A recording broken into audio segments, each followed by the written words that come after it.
Do you like basketball? Basketball 농구? I like, but I'm not good at. Yes, I'm not. Me too. Hello, everybody. Welcome back to the State of the League podcast, the only NBA podcast that talks about every NBA team every week. If you're subscribed to the Patreon, I'm your host, Jack, aka joestar. With me, as always, the world famous Pablo. I'm not going to lie, we've been trying to record this episode for like 15 minutes at this point, and things just keep popping up. We've encountered technical difficulties after technical difficulty. It's it feels like the nicer our equipment gets, the more variables there are for things to go wrong. But we're not going back. We're not going back. We're not going back. You know that? Back. Yeah. That was based when that was like Kamala's thing for like 30 minutes there. It was like that is still her thing. She still says it all the time. And you know what? I'm kind of inspired by Kamala Harris lately. So I think I'm gonna bring a Kamala Harris type approach to State of the League this season. So ask me about any team in the Western Conference. Ask me about it. Okay. Let's. What do you think about like the Pelicans? So I think that Donald Trump is an existential threat to not just the people of the United States, but of New Orleans and everywhere else too. Yeah. We just have to beat him. People are saying that the Pelicans don't have a center. Like, what's your opinion? Pelicans like on the big man situation in New Orleans. And so, look, I know, obviously, I see the images coming out of their roster, and there's no center. And I empathize with that. And I think that's horrific, just as everyone else. But I think we all need to understand that at the end of the day, I'm running against Donald Trump. And if Donald Trump gets in here, what's going to happen? So they have no center right now, but they're going to even have less of a center. Or there's no chance of them getting a center if I get in. Hey, maybe we're 7 feet tall. Hey, maybe if I get in, maybe we'll get a center. Well, wink, wink, maybe. Yeah. Shout out to all our transgender fans. I'm sorry. Every 4 years, people like pretend to care about you, and then like you just are. I feel like there's no chance. Like, obviously, Donald Trump is the worst candidate and everything, but like, is there any chance that like with a Kamala presidency, they would really codify anything solid into law so that the next election they couldn't run on this idea that like we have to win this election so that we can protect trans people and all that shit. It's the same with like abortion and everything. Bro, she literally supports the wall now. she's like, he didn't get Mexico to pay for it. That was the issue with it. I support the wall. Oh, the world's getting better, ladies and gentlemen. The world's getting better, and we need to build a wall for the New Orleans Pelicans. So. Hey, they can't build a fucking wall because they have no big man. How are you going to build a wall with 5 guys that are 6'7"? I'll tell you what. Let's start with the Pelicans because I watched the Pelicans play against my Chicago Bulls, and the mainstream media said they didn't have a center. It's a lie. I turned on the game. Yves Missi is everywhere. Let me check how many blocks he had. This guy was absolutely nuts. Did you see any of this game? I got several comments being like, check out the Yves Missi tape, and I'm gonna, but I haven't gotten around to it yet. No, I saw like moments of this game, but for the most part, I think it was like fairly out of hand. And there was this was like on the second night where there was like 10 games going at the same time. So he had 3 blocks, and he had more than that. Some were, well, at least one was like, they call the foul or something like that, but these are loud blocks. He is coming, skying and jumping 10 feet in the air and swatting. He had Josh Giddey in hell and other people in hell. He was playing absolutely nuts. And it's so funny when he's not in to watch this Pelicans team try and survive against the Bulls without a center. And they were playing Daniel Tice. So he was like on Vucevic duty or whatever, but still they don't have like a big rim protector. And it was just like, okay, things aren't going that bad. Is this because this works or because they're playing the Chicago Bulls? So we're gonna have to wait for another matchup. Yeah, I saw Tice take a 3. I remember that, and I was like, whoa. But like, I don't know. He's so small that like, it's fine. You got to get yours where you can. Also, Ingram was good in this game. I know that, and Josh Giddey was disastrous. Like worse than like most even Bulls fans on my timeline were like, okay, we know he's gonna be bad, but like, are there certain places we could look for like anything to even be hopeful about? And he was just like horrible the entire time. He was weird. I saw the possessions that stick out in my memory from this game are ones where he was like bringing the ball up and just like almost fell over with no one around him. There were several of those where like his balance was fucked up, or there was a wet spot on the floor and he had to like shovel it to Levine before he collapsed. Yeah, he did not look particularly strong. But as far as the Pelicans go, if Mr. Misi is a little Rick and Morty reference. If he's a real guy, that will go a long way. Pickle Misi. I'm doing it too, huh?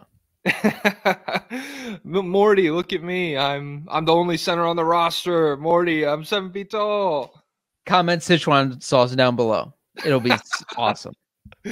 Everybody go to McDonald's right now and sit down in the middle of the lobby until they bring you a packet of Szechuan sauce. And do not shower or deodorant before you go. Don't do it. Yeah. All right. And that's the State of the League challenge. You could say that when you go in. Say, yeah, hashtag it. Yeah. Hashtag it on Telegram or whatever you freaks use. Yeah. So Ingram, 33.7 rebounds, 2 assists, 2 steals, 1 block on 13 of 23 from the field, 3 of 5 from 3, and 4 of 4 from the free throw line. I wonder. So DeJounte Murray's out for 4 to 6 weeks. Did you see this? Okay. Yeah, he broke his hand. I don't know how he broke his hand. Yeah, I didn't see a play that was like he took like a really hard fall or anything, but the hand is weird. I mean, when you think back to like when Brunson broke his hand in the playoffs in Game 7, that was like him like hitting a guy in the thigh in the wrong way with his hand, and like he's still like a bone just broke. So the hand's just a bizarre thing when it gets hurt, but it could have been 6 to 8 weeks. So overall, that's not like the worst possible outcome for the Pelicans and Murray. I just wonder what the lineups are going to look like without him. Like, it felt like he was like cemented, locked into this starting lineup. They were really going to be relying on him, especially in like non-Zion games like this one. Because you question with Murray, the whole thing is like, okay, well, what's the ceiling if we're building him into our team? But on a night-to-night basis, when you don't really have that many other options and you could just feed him like 20 shots and have him run the offense the way he likes to, he's still like a pretty solid guy to have out there. So in a Western Conference that's so competitive, it is a tough loss. It's funny because the Pelicans are like, well, yeah, I guess it's good we have Brandon Ingram as an injury replacement. We could still play Brandon Ingram. It was smart we didn't trade him, I guess. He's their best player. Without Zion and DeJounte, I suppose he's the best offensive edge. Although CJ was pretty impressive in this game. DeJounte definitely was taking more of a distributing approach. It felt like a less cooking, and Brandon Ingram was doing more cooking. But really, it just seems you don't want to see this team with even less depth than they already have, because the bench is not looking too hot. Although Jeremiah Robinson Earl did come in and hit 2 3-pointers, but like the guard rotation, I suppose they have Alvarado. Who is Jay Green? Oh, Javonte Green. Yeah, he was. I don't know. The Warriors should really get him. He's like if Gary Payton was still healthy on defense. But yeah, I'm going down the roster. Antonio Reeves. Oh, he played 1 minute. Yeah, he won't be ready this year. Shout out Jordan Hawkins. I saw some of his highlights from this game, and he could shoot. He could shoot for sure. Yes, and he was looking athletic. I feel like he's a guy who looks like a kid, kind of still. He looks like he could still be growing. And he had an insane chase down block where they reviewed it. I think they upheld it. But he had a couple. He had a transition dunk. He was looking real springy tonight and athletic.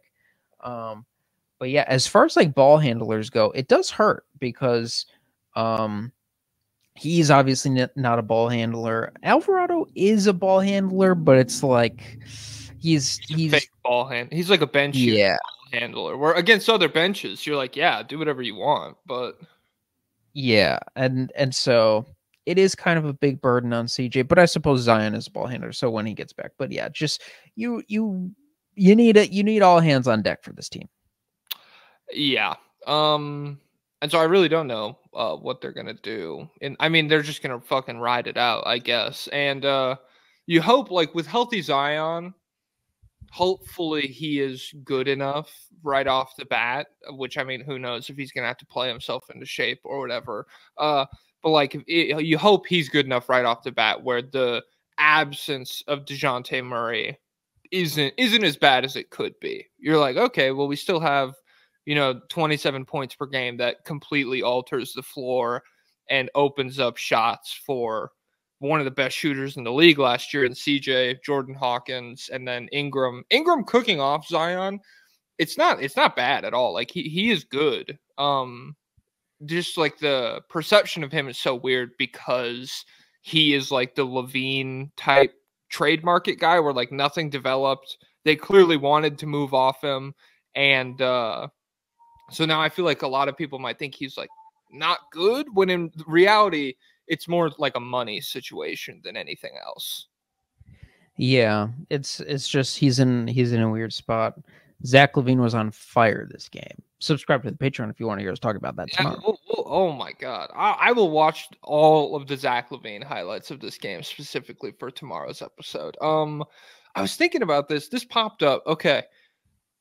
Because in tomorrow's episode, we will also talk about the Evan Mobley leap. Oh my God. He leapt. He was on a pretty high mountaintop, an all defensive mountaintop. And now he's bounding up Mount Everest. But if that's real, you question, the Jared Allen staying on that teamness of it all. And if Jared Allen were to become available, would you give up? So like, I feel like Ingram for Jared Allen, kind of a no-brainer. Would you do that? Let's see. So if I'm the Pelicans, definitely. If I'm the Cavs, I'm looking at this from the Pels perspective. I'm not like we could do Cavs tomorrow or whatever.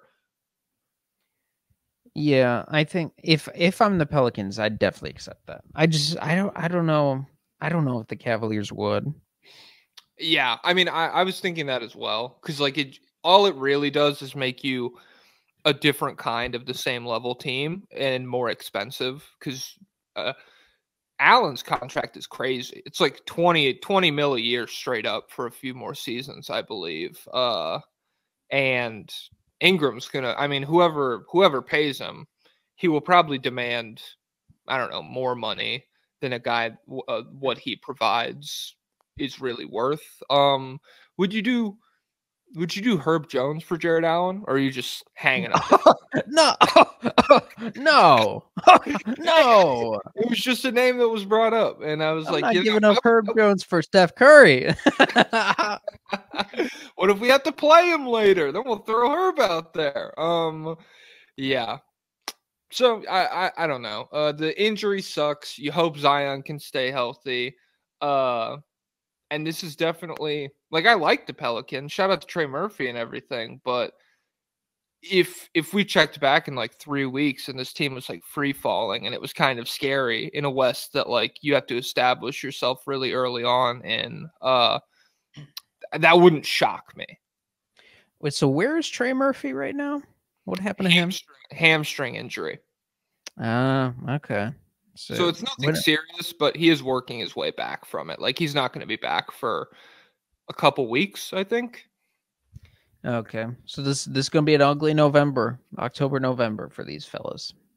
Tragic. All right, so we did Pelicans. They're 1-0 versus Chicago. They beat the Bulls. You want to talk about exciting shit or maybe a little more boring shit next? Oh, let's go boring.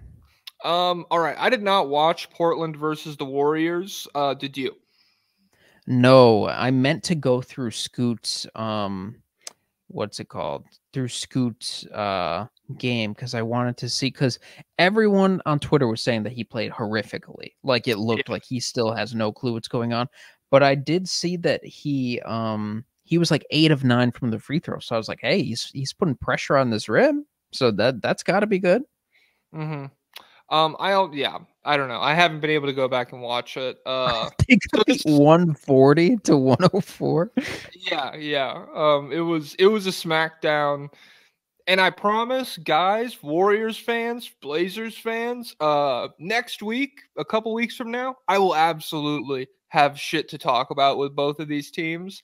It's just when you play one game and the Blazers are down 30 the entire time and there's 8 other games happening at the same time, I'm not tuning into that. I just don't have it in me. Although this was the late game. So I think this was happening at the same time as maybe Clippers Suns, I want to say. But still, I was locked into Clippers Suns the entire time. The thing that I heard people talking about, I heard this on, I think, the Athletics Daily NBA podcast, was Kuminga, 10 points, 4 rebounds, 1 assist, 3 of 9 from the field, did not hit a three-pointer, and he was +0 in a 36-point win that the Warriors were dominating the entire time. So it's not a showing that makes you super confident in him. I mean, it's game 1. Who gives a shit? It's not like this will matter in April or whatever, but it's not the foot you want to get off on. So looking at the stat sheet, it looks like they did not even start Scoot Henderson. He played 28 minutes, but they started Anthony Simons as the only guard, and then they did Ayton, Denny, Jeremy Grant, and Tumani Kamara. So they were fighting for their life to get any kind of defense on the court, and it still must not have mattered. Let's see. Is there anything? Oh, I was hoping there'd be a little plus minus positive takeaway with Klingon, but no, he was -9. Every single player on this team is heavy negative. Scoot Henderson -31. So yeah, just hey, 36-point loss. You know who's only -3? Duop. Drop the pamphlets. Hey, spread the good word, everybody. Duop. I don't have a player comp for him, but 6'9", he could shoot. He's fun. New Orleans, pick up the phone. He's probably cheap. Buddy Hield. Oh wait, we're talking. I'm jumping around. That's a Warriors guy. Yeah. Hey, so we could do. The way I'm thinking is we could just talk about both teams in the matchup for this first week. Because yeah, like we didn't do the Bulls because they're in the East, but we could do Warriors and Blazers right now. Knock them both out. So yeah, Buddy Hield. What do you think? Yeah, he dropped 22 on 5 of 7 3-point shooting. I think this environment, this system where guys are just running around all the time, letting it fly, I think it's going to be huge for him. I'm a Buddy believer. Okay, well, that makes one of us. So we can play both sides of that coin all season, and we'll see who comes out on top. Oh, this is like what was it called? The CNN show that had Tucker Carlson, the Crossfire. Yeah, we're Crossfire. I'm Tucker Carlson. Yeah, and I'm the other guy. Nice. Yeah, if I had to say one thing about this stat sheet that jumps out to me, Andrew Wiggins, 20 points, 4 of 7 from 3. If he's a good player again, that would be massive for the Warriors.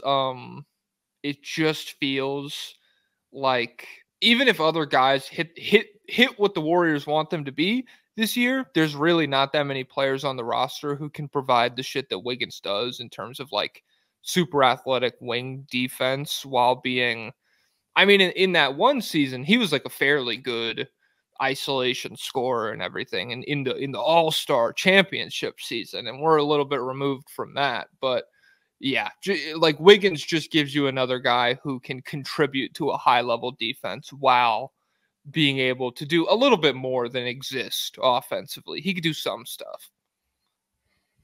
And then I think Draymond already got a tech, right? Yeah, he did. I Yeah, wonder, that's so funny. I don't know what it was for. I hope you figure it has to be like serious for like the first night. Like, yeah, I can't imagine they're like walking on eggshells around him, being like, be on your best behavior. But a national TV game, opening night, big opening night, I guess. Yeah, maybe they are doing that. So Warriors, Blazers, get the fuck out of my face. Get out of here. Timestamp? Okay. 24. Where do you want to go next? The somewhere epic. Somewhere epic? You want to do Clippers Suns? Okay. All right. I would say this is the most epic matchup of the week so far. One of them. I don't know. There have been some seriously good games in the West so far this week, but this one was really fun. Classic, not like classic James Harden because he was super inefficient. I would say this is closer to like the picture James Harden haters will paint of him, where it's like he was just a shot chucker who had to touch the ball every possession, and like that's the only reason his stats look so good and all that shit. He was really inefficient in this game. I think something like 38% from the field, but he did record a near triple-double. He did have 16 points in the third quarter, and he did have this Clippers team in position to win. They didn't pull it out in the end. Kevin Durant hit an incredible late, like not a buzzer beater, but final possession shot to send it to overtime where the Suns were able to pull it out. I would say even though the Suns win and the Clippers lose this game, if you're a Clippers fan, makes you feel a little more confident than you did about the team prior to all of the Kawhi stuff, like the indefinite outage shit. And if you're a Suns fan, this game doesn't fill you with despair, but you would like to see the Suns win this a little more handily. So we did get a timeline for Kawhi, right? I have not seen that. I've been more caught up in the lawsuit stuff. Have you seen any of that shit? Oh, vaguely. They said they were like mistreating him or whatever. And then I saw someone say like it's popular to go to Costa Rica to get stem cell treatment, and that's why Kawhi Leonard was there in the off season. What do you know anything more? So what I've heard is that the lawsuit, I can't remember who exactly is bringing it up. I think it's somebody who was in the medical staff, who they're suing for wrongful termination, and that's like the basis for bringing all this shit up.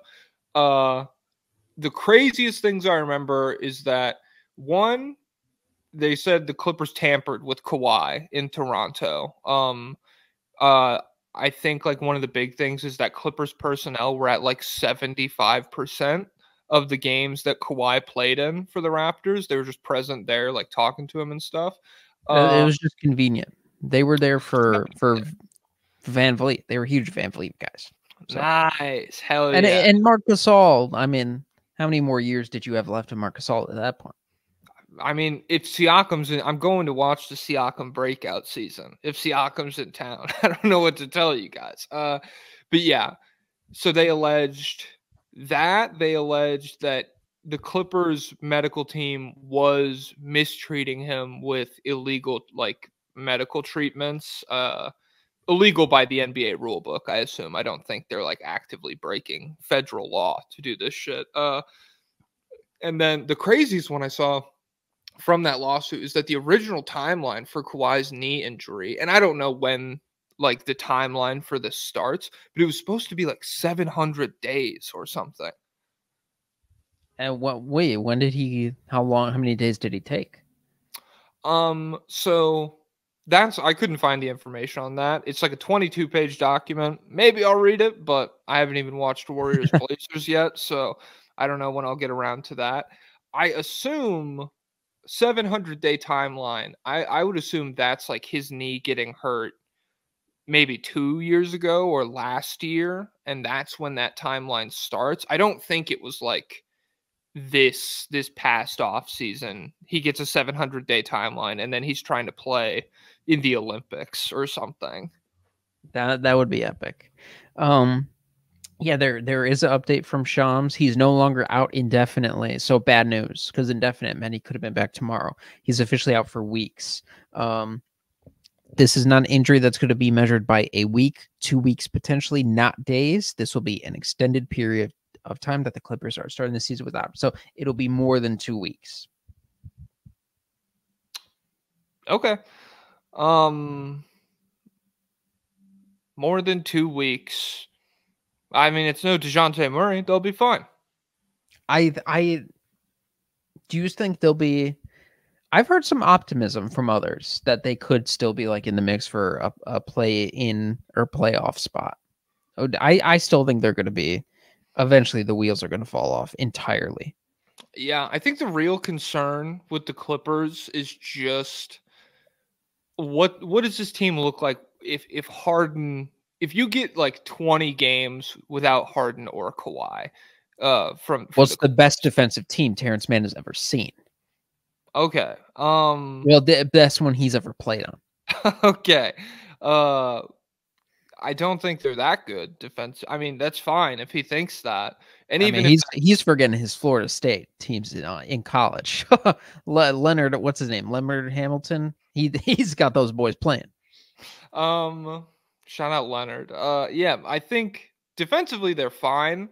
And in this game they were doing a lot of cool shit. Like they were making Booker had a weird night. They were making Kevin Durant work until he kind of locked in at the end there.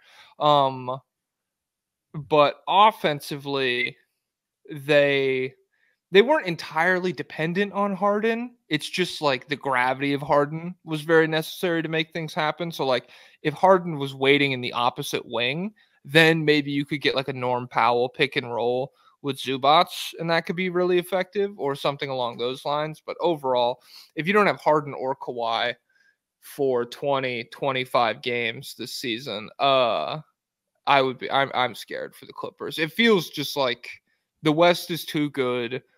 I think Harden is like better than a lot of people get him credit for, especially at this aspect of basketball right now, just like lifting up mid-tier team, but it's just too much of an ask at this point.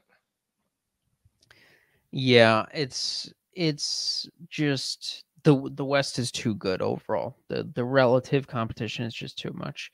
But you know what? Maybe what if they win every home game through sheer power of the wall? Oh, dude, the arena looks pretty sick.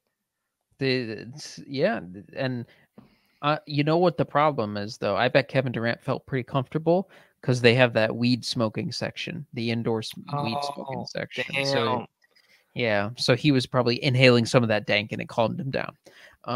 But he did miss those free throws. There was a funny graphic after the game with a real quote from Devin Booker about building the wall. He's like, "Yeah, everyone should build a wall. Or we need to build a wall. I don't care." Oh, shit, Kamala Booker. So, yeah, that's bad. Bad news for Clippers. You lost. Yeah, fuck the Clippers. Suns. Do you have any thoughts about the Suns? First of all, how much of this game did you watch? I had it on, but I was also watching something else that I can't remember. But this was on my TV. Nice. And that means he's entitled to say whatever he wants. And it's true. That's what being a part of the sports media is all about. Is you could say, I had this game on my second screen, and what really jumped out to me was this or that. Yeah, for the Suns. You know what? Was this the same time as the Jazz game? I might have been watching the Jazz game. I think it was. Yeah. So I had them both, but I was locked in on the Jazz, saying, "God, I can't believe Jordan Clarkson is still here. This is ruining my life." But Bradley Beal played very well. Yeah, shout out to Beal. I think so. We've talked before about like the concept of Beal as this like super high efficiency mid volume 3-point shooter that like really we haven't seen that develop, but that's kind of been. Hey, it was there in 2017 circa. Yeah. And so if he could be that for this Suns team clearly wants to get a lot of threes off. And if he can go, I mean, 4 of 6, that's crazy. I don't know if he's going to do that every night, but yeah, if him and Grayson Allen could just like consistently punish defenses off the catch and shoot, and then you just have Beal as like this supplementary guy to create offense when Durant and Booker need a break. Yeah, that's base. That's super cool. To be honest, like I'm anti Bradley Beal. I did not think he was good last year. I still think it's probably the worst contract in the league. Wizards owner be like, hey, not anymore. Not anymore. Yeah. Don't pin that on me, Ricky Bobby. Oh my God. What did he say again? That was funny. He was like, who? Bradley Beal or the owner? The owner, where he said something. It was like something completely unrelated. He's like, that's why Bradley Beal's bad. Oh, he tweeted like something. He tweeted they shouldn't move this stadium, and he was upset. Yeah, and then I think the quote was like, well, the Suns missed the playoffs last year, so it's like we how really helped that guy out, and he tweeted that. That's why he's ass. That's why they didn't win anything. Oh man, yeah. But I thought he was good. Booker, hey, take more than 9 shots next game, Devin Booker. It's okay to do that. That's really what I'm going to continue to look for here. 4 of 5 from 3. It is sick. It's dope. Knock yourself out. But at the same time, you're one of the best slashers in the league, and you are deferring to like Kevin Durant. He's still like a cryptid. He's still like a mythic being, but he's definitely he's Whitebeard right now, where he's like he's vulnerable. He's not in his prime anymore. So maybe you could take over if you really needed to. Is Devin Booker too cool and too nonchalant to take more than 10 shots in a game? Maybe he's been getting gassed up all off season, recording with the digital camera, walking around Paris, taking cool pics. Maybe he doesn't want to try too hard. And that would be so uncool. If trying is uncool, then taking 20 shots in a game, oh my God, you're such a fucking loser. That's like answering every question the teacher asks in class. Watching James Harden's game and whispering to my friends and snickering. This guy's trying so. Oh my God, they're running a pick and roll again. Oh, can you believe this? Yeah. Shout out to the Harden pick and roll though. It's crazy. Like most teams on the Clippers level don't really have an action like that they could just fall back on and be like, make something good happen on offense, please. And the Harden pick and roll, for the most part, it could still do that. With the Bulls have Zach LaVine drive and it led to some sick baskets, but 8 turnovers. But that's for tomorrow's episode. Subscribe to the Patreon. Patreon.com/state of the league. You can find out exactly how we feel about Zach LaVine. All right. Suns Clippers. Yeah, it was a fun game for sure. Where do you want to go next? I don't know. Whisk me away to an unknown location. I forget. He does not have any of these games in front of him. That's what I forgot. He did the East prep on accident. Cool. You want to talk Lakers Wolves, and then that's good content though. We could do let's do Grizzlies Utah, because I did not watch that much of this game, but you were apparently locked. I was unfortunately locked, and my king did not get minutes because that I'm coughing. That despicable fraud, Will Fraudy, doesn't know what he has on his roster. So Iceberg Sensabaugh only played 12 minutes. He only got to take 1 shot. When he's out there, he's just in the corner waiting for Jordan Clarkson to hopefully stop cooking. I can't believe he's still on this roster. Absolutely ruining my life. Taylor Hendricks was impressive. I'm sneaking. So lost in all the Iceberg mania is that I had Taylor Hendricks ahead of him on my board. I was super Taylor Hendricks build.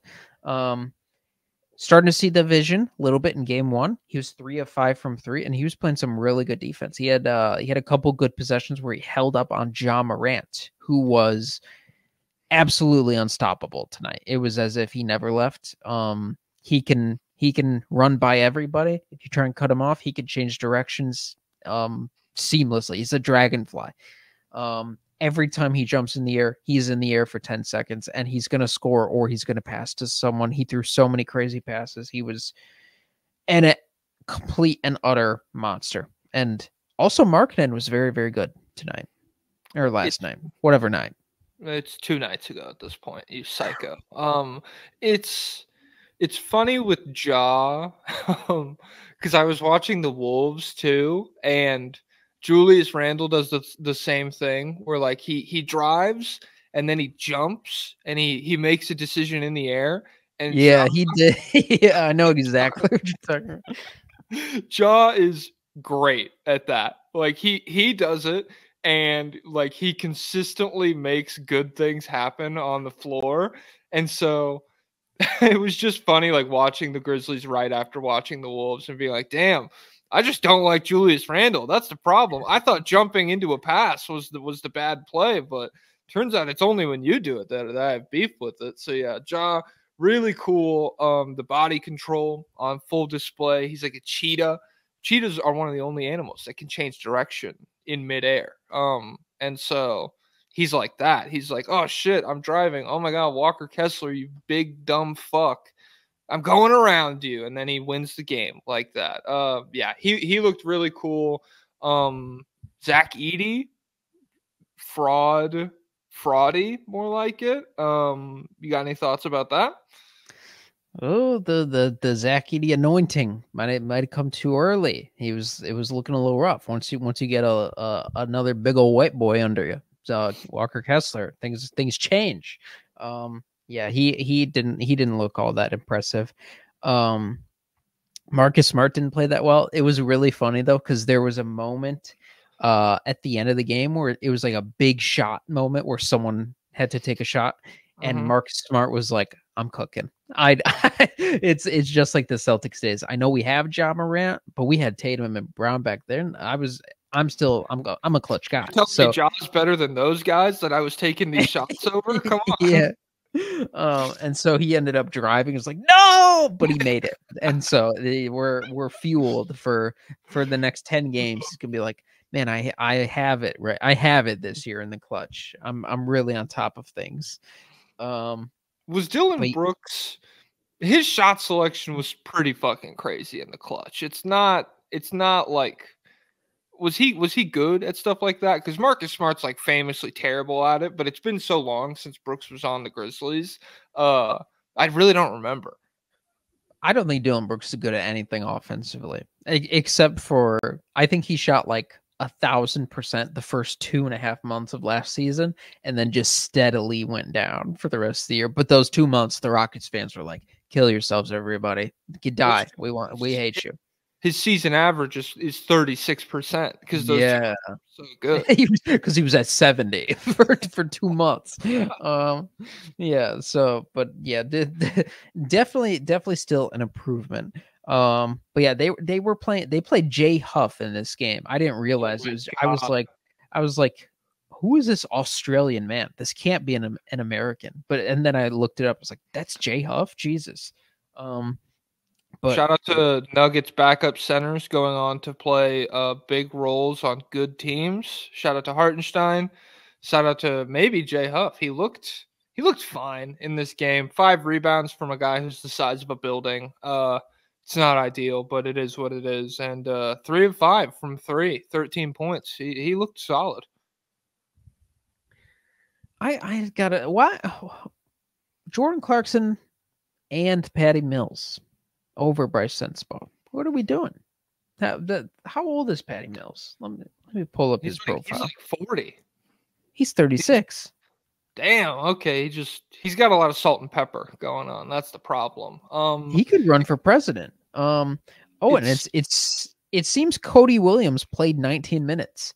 He didn't take a single shot. So I have no memory of Cody Williams being in this game. I remember at commercial break they cut to his pregame draft interview. I was like, "Oh yeah, Cody Williams is here. I love Cody Williams." But I hope yeah, he gets in tonight at some I point. hope I get to see him, which is funny because that was the thing that Cody Williams detractors would say is like, you can watch a game and not even know he's in it sometimes. And he's like, just doesn't They make his got you. presence felt. So, well, they're frauds. I just wasn't locked. I was too ice braced. I was frozen in on one guy. I was like, God, he looks good on the bench. No, I will say, you go. Sorry.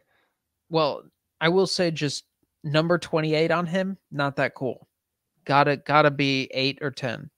So Okay. I was gonna say it's really funny how everybody on my timeline was like, yeah, Will Hardy's like smart. Goddamn. I Like, know I'm seeing the propaganda. He ran flex over the idiots.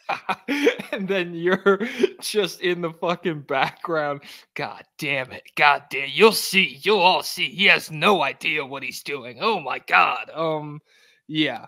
Hey, you would. I don't know. Edie. The whole thing with Edie is just when the right matchup comes around, I think he'll be cool. But other than that, he is still like really young and everything. Walker Kessler did cook though. 16 points, 14 rebounds, 5 blocks on 6 of 7 from the field and 4 of 5 from the free throw line. Yeah, and then obviously Edie fouled out and everything because Will Hardy was cooking his ass. He had the schemes were just too much. Oh, Whoa. there was a mosquito in my Pablo's hallucinating. That actually does happen to me when I sometimes because I'm like a sleepwalker type of guy. I'll wake up and think there's to glaze over. I'll wake up and think there's I'll wake up and think there's like a bug in my room. And then I'll like snap. I'll like a minute in of me searching around for the spider, I'll be like, wait a second, I'm definitely this is not real. But yeah, I'm a guy who doesn't dream, and I talk, and well, I don't walk in my sleep, but I like talk. I'm a sleep talker, I should say. My brother's a hardcore sleepwalker. Keontae George, Hereditary, the sleepwalking scene, it's really scary. Oh, they just did a rewatchables on that. I listened to it, even though I never saw the movie. There's maybe there's a rewatchables coming out. I'll probably drop it next, like the 30th. Me and Carson just recorded about Hereditary. We decided we were going to do it a week before the rewatchables dropped theirs. But I was sick, and we just kept pushing it, and then we recorded yesterday, and I opened up my podcast app, and I was like, oh shit. The good, like the famous movie guys, they already did Hereditary, but whatever. We're still gonna do it. It was fun. You know the one of the few things scarier than Hereditary? What? Watching Keontae George go 3 of 18 and seeing Will Hardy go, keep it up, son. You're doing good, son. Loves to shoot. Keep him flying, son. Can I get one more Will Hardy from you? Hey, carry on. There's no repercussions for this, son. Is there anyone on the bench that you'd like to play Will Hardy? God, if only there was someone on the bench who's a better shot maker than this guy. That Keontae George, an industry plant, and I say this as a Keontae George liker. Bryce, the offense more sustained, better getting to the rim. I'll tell you that much. Yeah, Keontae George, very. I won't say not good pilled, because like he plays, and you're like, yeah, that could be a good player in a couple of years, but very like young point guard. Just like the worst scoring bag you've ever seen. But sometimes hot hand Keontae George. Oh my God. I see what Will Hardy's cooking when that happens. Oh, you know what I want to see?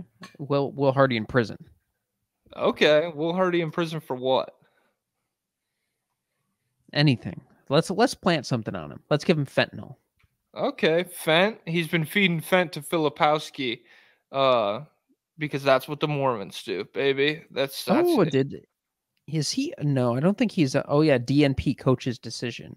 So, yeah. The only guy who didn't play on the Grizzlies was Yuki Kawamura. Oh man, the legend. All right. Time stamping 48:30. Where do you want to go next? You want something? Oh. We did Jazz Grizzlies. You want to do? We forgot to mention Santi Aldama dropped 27. So I got him in my awards, buddy. So shut the fuck up. Oh. You want to do Lakers Wolves or you want to do Mavs Spurs? Let's do Mavs Spurs first. Let's rip the Band-Aid off. Your Yeah. goat fraud watch fucking sucks. Well, Get out of my face. I wouldn't go that far. There's a lot of Wembanyama slander. Let's just say, I'll remember this when the aliens are taking over the earth. And right, and it's true. And maybe he got outplayed by a comparable rookie last night. You know, like the guy that was like his parent. You know, his Sasuke maybe like outplayed him last night or something. Isn't it interesting how Chris Paul gets to the team and all of a sudden Wemby's bad? Maybe he's been bad this whole time. I think Chris Paul's mean, and that's why. So, Chris Paul didn't play well either. But yeah, Wemby just taking too many jumpers. All the optimism in the preseason was, oh, Chris Paul's here. Now Wemby can stand within 7 feet of the hoop and they'll throw it up and he'll dunk it. And that'll be good for them. But he was like, he must have been cooking in the off season in the gyms, in the French gyms, just doing dribble pull-up threes and like, yes, I'm killing this. And then he's like, I'm going to show the world. But then it didn't work out. Yeah. It's tough. It's tough. He's very wing-pilled for being 7'4", and it's not like that's something that's like necessarily bad once the jumper is a little more developed, or maybe there's other guys on the team that will distract the defense a little bit more so that when he catches it, they're not like, this is the guy that we have to worry about, ignore everyone else. Because there was still a lot of that going on. And to be fair, Lively, great defender. It's difficult, and the Mavs team as a whole, they were really scrappy defensively in this game. But yeah, it's just tough to see somebody that big take this many jump shots. I don't know. I'm sure there will be a game in 2 weeks where he takes 8 threes and he hits 5 of them, and we're like, oh my god, what do we know? What do us mere mortals know? But as of right now, never seen Alonzo Mourning do that. Absolutely, that's what I'm saying. Yeah, I saw a tweet that was like, the world is lucky Wemby's going the KD route instead of the Hakeem route, and I was like, damn, I don't know, because like if he just put all his fucking his VC or whatever the 2K currency is into like post footwork and shit, and like soft touch jump hooks, is that a better player than like guy who can break you down off the dribble at 7'4"? It's just funny because like one of the huge things with Hakeem is he took too many jumpers. He took too many Kobe mid-range cook shots. Where he's like, for 2 years in a 16-year career, he was survivable offensively. He was really good offensively in the championship years. He was good. It's just he's the guy with a shot selection issue. And so like the idea like Hakeem was doing what he's supposed to. He was getting down on the block. And it's like, I don't know. I think this is kind of similar to what Hakeem was doing. It's just not going in.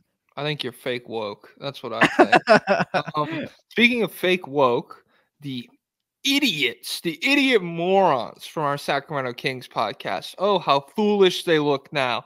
Oh, Harrison Barnes is so terrible. Oh, Harrison Barnes is the worst player in the league. 17 points, 7 of 10 from the field, 2 of 5 from 3, and he hit a free throw. 1 of 2 at the free throw line. So, you know, he wanted to give him some breathing room. So he's like, I'll miss a free throw. But other than that, he started like 6 of 6 from the field. And really, he was the only reason this game was like competitive at the beginning. Was like, you got this insane. You got like 15 points from him in 5 minutes or something. And it was like tied. But yeah, there was just not very much else that the Mavs had in the bag. Jeremy Sohan, 18 points, 6 of 11 shooting. he could have been worse, but overall, when you get stomped like this, you don't really feel great about anybody. Well, one thing you got to realize is that Harrison Barnes is a champion. So, Chris Paul, not a champion. Just kind of like a career loser who has no idea what's going on, no idea how to win. Wemby, new blood, loser, idiot, has no clue how to win. Well, wait, Medal? Are you serious? Loser. and I think he didn't even. I don't think he won. Did he win his French championship? I forget. I don't know. Yeah, so Harrison Barnes is genre defining for the Spurs team.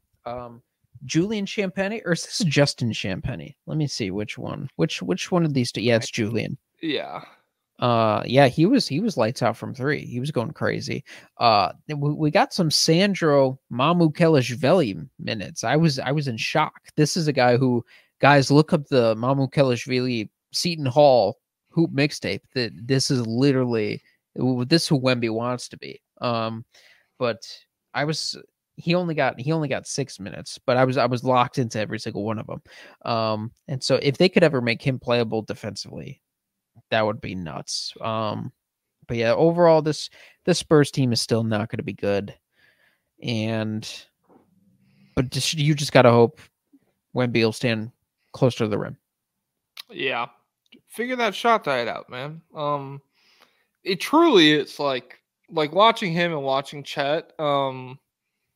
Chet is so good at just being like, I'm going to make my teammates' life super easy. Like, I'm going to put myself in a spot where I can score very effectively. And there's something to be said for like having like 8 high-level starter teammates. And so, the ball just comes a little zippier to you. The defender, and he doesn't even read, so he has nothing else going on but basketball. Wemby is thinking about the stars and the cosmos. So, I have a damn. I want to bring it up right now, but it's in my awards, so I won't bring it up right now. Where do you want to go? Lakers Wolves? Well, we should talk Mavs more. We did that was more mostly Spurs. Okay. All right. I mean, to me, the Mavs, it's a great first showing, especially Lively, and it's great for Clay to get off on such a good foot. Like his post game interview in this, he was just like he was joy maxing, happy pilled. Compared to like all of the interviews before he left Golden State, where he's just like, yeah, life's been marching forward. Time moves on, I guess, guys. I don't know what else to say. What do you want me to say? Okay, we're all human. We're all gonna fucking die one day. Whereas with the Mavs, he's like, yeah, Luka's really good. I just hope I can help him win. It's been great here. So yeah, he seems happy. The Spurs, it's a nice tune-up game for sure. But I think there will still be questions when they face greater challenges throughout the season. But it's a great start for sure.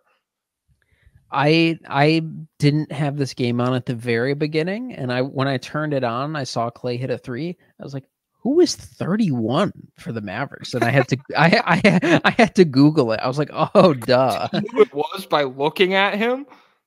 No, because he had 31 and he had the headband on, and it was just like a vaguely light-skinned guy. I was like, I was, oh yeah, I guess he is a headband guy. Wait, no, was he? Has he been? I believe so. Yeah, I feel like he was last year and shit. Because there was a minute where he was getting a lot of Jackie Moon comps from the movie Semi Pro. Yeah, so he was. I was like, is Seth Curry back? What happened? But yeah, it was Klay Thompson. If Seth Curry was 6'7", dude, the league would be different. Oh my god. But yeah, I mean, they beat up on a bad team, but the Mavs are looking pretty legit. Quentin Grimes was flying around out there on defense. I liked what I saw from him. I saw Najee Marshall wasn't making shots, but I liked little drives from him. And yeah, then obviously Derek Lively, he killed Wemby live on air. That's a great nickname. Oh man, I haven't heard that. It's a massacre. Live leak. That's insane. Yeah, I saw Najee Marshall dribble more in this game than I saw Derrick Jones Jr. dribble in the entirety of last season, it feels like, especially in the half court. So yeah, that's good. Even though the shots weren't falling. He's a guy where it's like, the 3-point percentage could have been fake last year, and if that's true, then like he's a different caliber of player than he was. But I'm not going to decide that based off one game. I'm hoping the 3 was real. That because then he would be a cool player that the Mavs could really use, as opposed to like defense and some level of like on ball shit. But if that 3's not there, the offensive upside he provides when like any of Kyrie, Luka, or whoever are on the floor, anybody who can really create for themselves is probably a better option. Yeah, and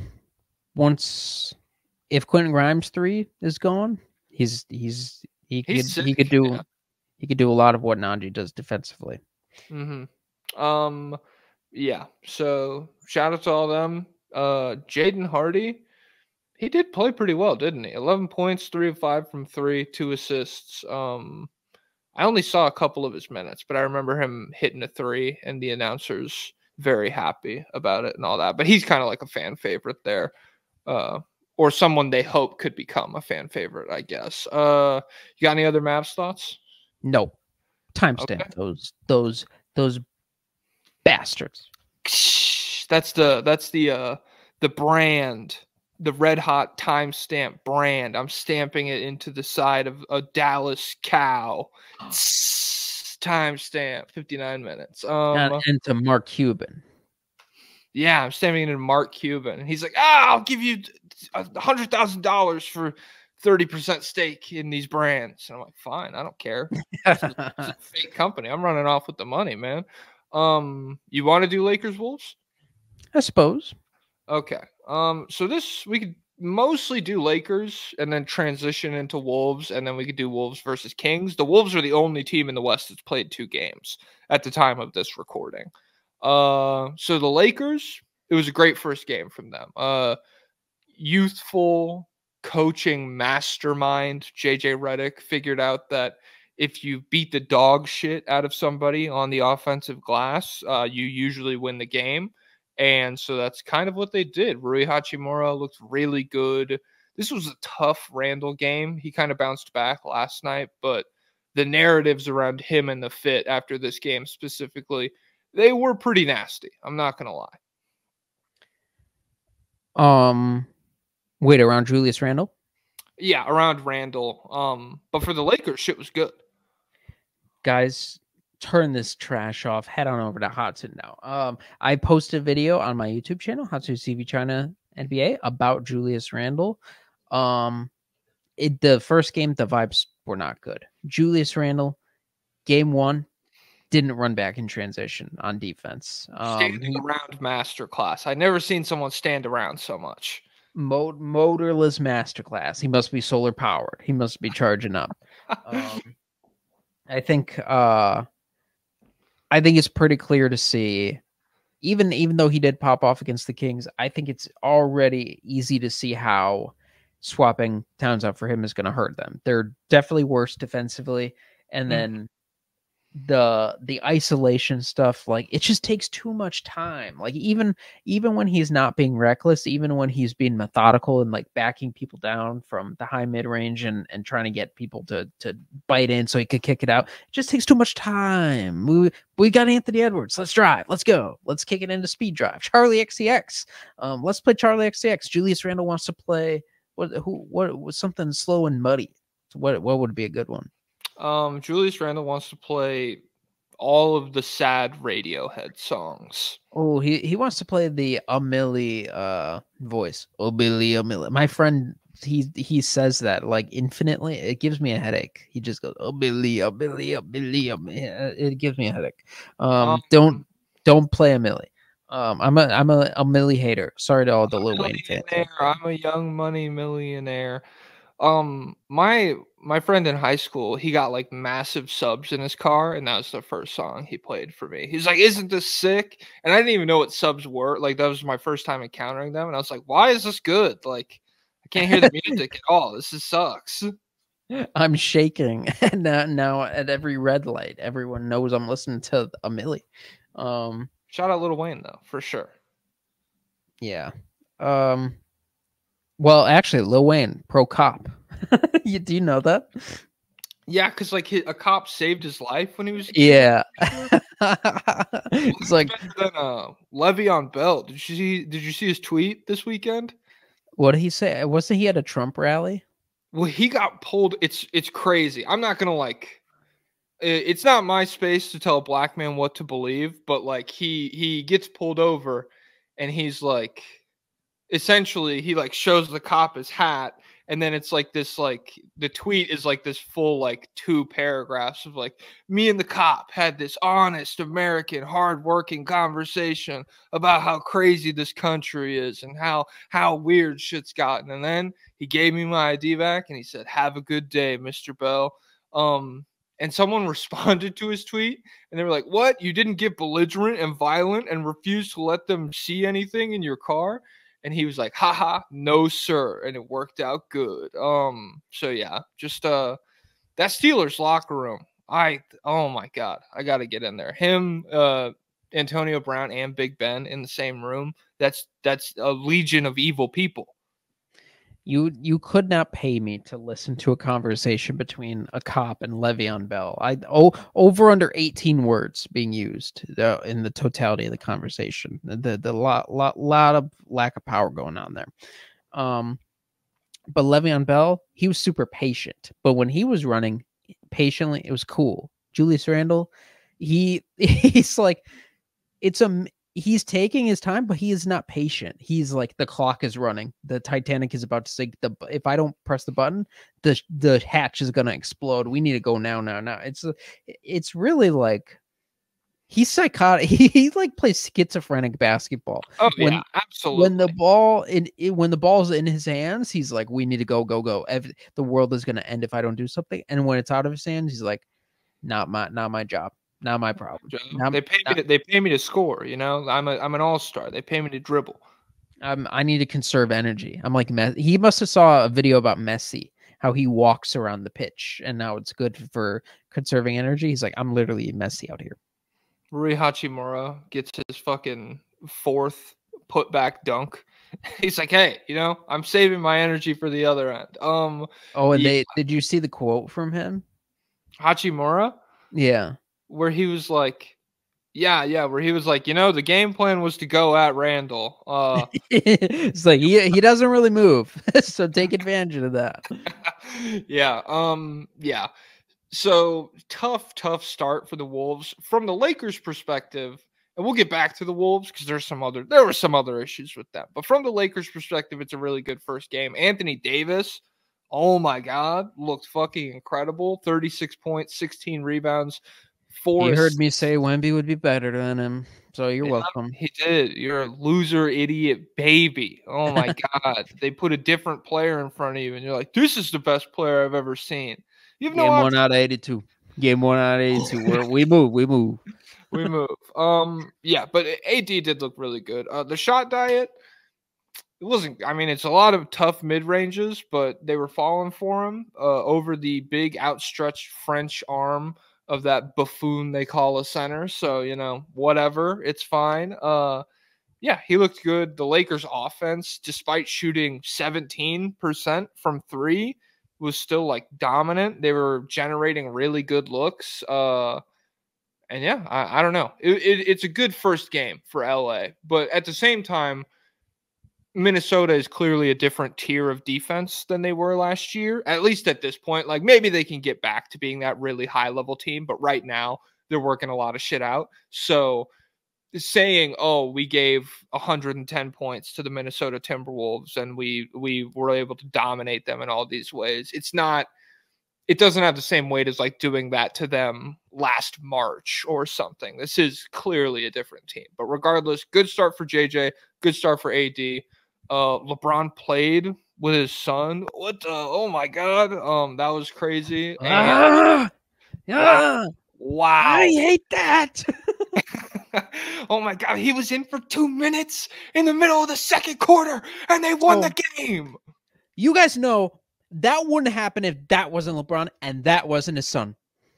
Yeah, actually. That wouldn't have happened. I mean, if Taurean Prince's son wanted to play in the NBA right now, they wouldn't let him. They Absolutely wouldn't. not. Yeah. They wouldn't. What does that say? So how about that? So how about that? How is that fair? Taurean Prince's son, I'm sure, worked really hard, and they're not going to let him in? Wow. Yep. Wow. Yep. Wow. Fact. Yep. Wow. Oh my God. Yeah. Anybody crying over that? I would love to. Michelle Beadle is. And then I saw someone tweet, I don't know if this is true, but they were like, you're literally a nepotism hire. Your dad is the president of a company who was friends with the president of the Spurs, and she was like a waitress, and he arranged an interview for her against her will to get her a job at the Spurs, and that's why she's a Spurs fan. It could be slander because people on Twitter will be like, "Oh, a woman? Let me Chat GPT write me a slanderous fan fiction about this person." But if that's true, that's so funny because then she could be like, "Well, I didn't want the job. It's not nepotism if I didn't want it. They talked me into it." Yeah, now I have this career because of it. Yeah. Anybody crying about that? I want get a real problem. I hope you get a real problem, and then 3 months from now, you're like, "Damn, this real problem is hard to deal with." I was doing stupid shit back then. Oh my God. God, my car insurance is $700. Jeez. Jeez, because I crashed it because I was tweeting. Hey, no, not even for crashing it. Just because they could do that. Some people have spotless driving records, and they can still say, "Yeah, well, what kind of the vibes are like $800 this for 6 months." That's like the vibe right now for car insurance. So you got to pay that, or else it's illegal. Yeah, and that's why that's a big part. The oppression of men in society. Men car insurance more expensive, and so it's like, is that true? Oh yeah, absolutely. Like the men oppression thing, obviously that's a bit, but yeah, men's car insurance because men are like way more aggressive drivers statistically. It's like the one avenue where men are like successfully profiled and discriminated against. But I mean, it's the insurance industry; they're allowed to do that. I mean, they could do whatever. This is bull squat. I'm being profiled for the actions of Lakers fans and Boston fans. I don't drive like them. They're thugs. They're thugs. Bulls fans. The car insurance is so high in Chicago because Bulls fans keep driving off cliffs. Honestly, let's price out the Bulls. Let's get those idiots off the road. Let's get those morons out from behind anything that could kill other people. They're brain dead. But yeah, JJ Redd got a lot of hype on social media because the vibes were good. He was skulking around the sideline like young Pat Riley. And they cut to the wait, what? All the coaching staff, they wore Panda Dunks. They all had the same shoes. That's continuity. That's they're united. Darvin Ham will never. And they cut to a timeout, and JJ Redick was saying basketball stuff. He was doing game plans, and all the Lakers fans were like, "This is legit. This is big business." Because last year, have you seen the clip of Darvin Ham talking to them? He's like, "Pick each other up. Salute." That's bring that so up. Good. You guys are doing the right thing out there.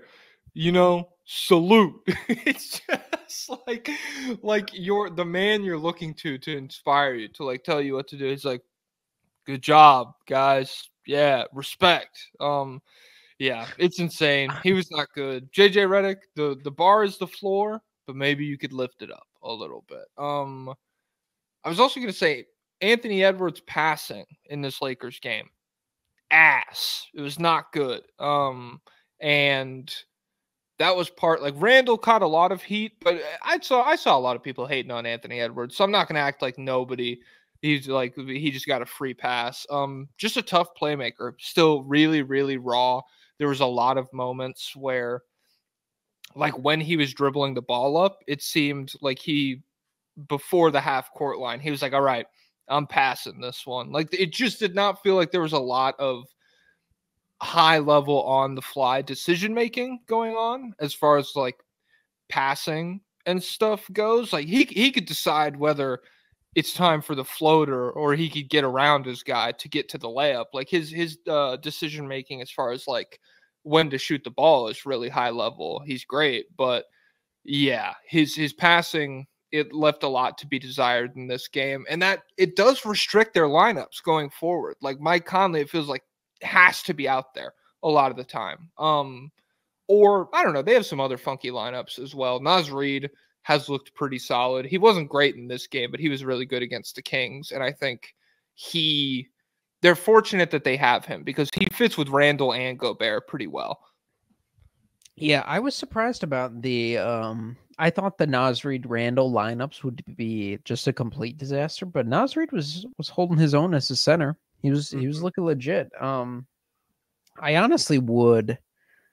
They won't do it, but I would start him over Randle just purely for spacing. And Randle's offensive creation could be big for the bench, but they won't do that. So they're gonna have to live on with this clunky offense. This was a rough offense last year at times, and it's just gonna get rougher. Conley was 0 for 5 from 3.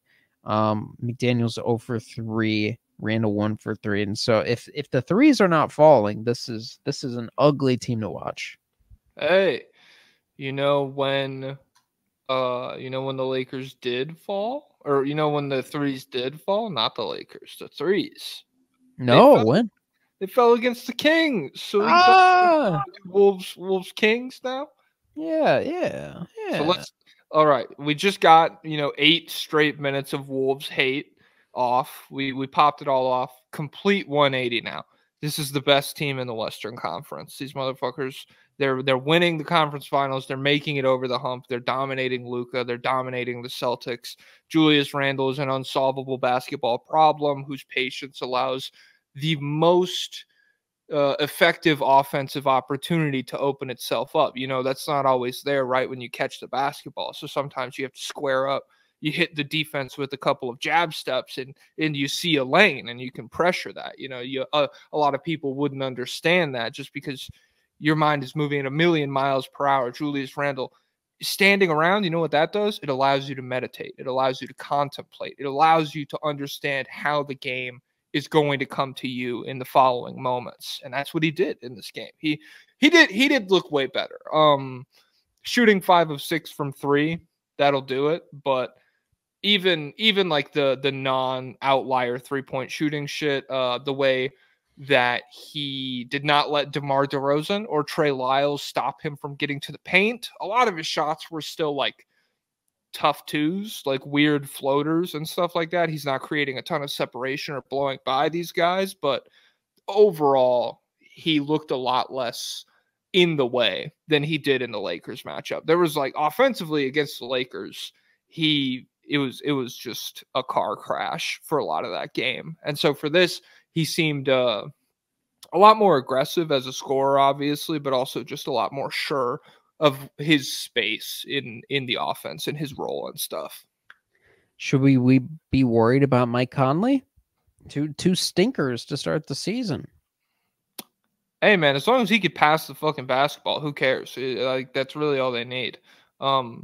I mean, obviously they need more if they want to be like NBA champions, but at this point they're just trying to get like a survivable offense out there. So the Wolves just needed his passing. I don't know. How old is he? 37?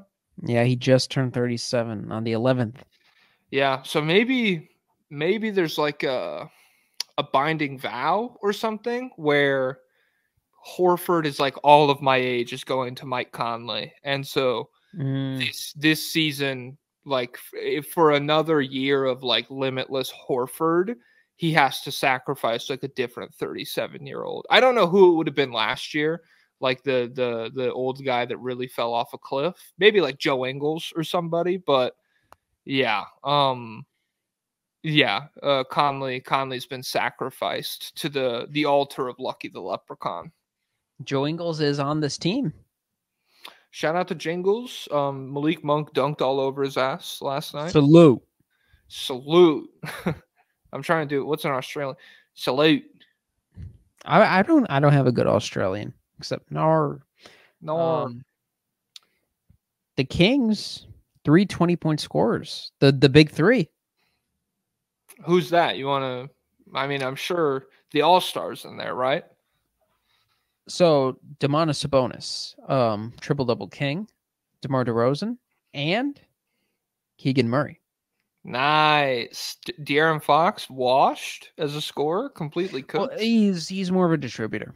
He's kind of he made this happen. He was kind of pulling. He was moving the chessboards around. He was the hand, like in Smash Bros. Melee. Did you ever play that? Yeah, I know about the hand. Damn, shout out to Smash Bros. Shout out to the fucking GameCube. Shout out to the joy of boyhood and Suck it, girls.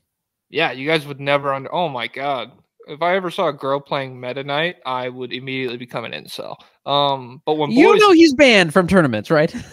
it literally takes no skill. Oh my god. But when boys play Meta Knight, it's cool. It's based. So yeah, the King. I mean, you want to talk about Kings? You want to talk about Wolves? Overall, the Wolves just looked a lot better because Randle was not hot ass in this game. I want to rewatch the fourth quarter. There was actually a little known fact. There was a different game happening at the same time as this one last night. I can't remember who was playing, or what happened in it or anything. But was there someone in that game who's just like complete ass, like terrible? I can't even keep up the bit anymore, dude. I just remembered how bad he really was last night. But we'll save that. We'll take it. We'll take the toxic feeling in here. We'll push it down. We'll suppress it. And we'll like One Piece. Wait, did you do Thriller Bark? Yeah.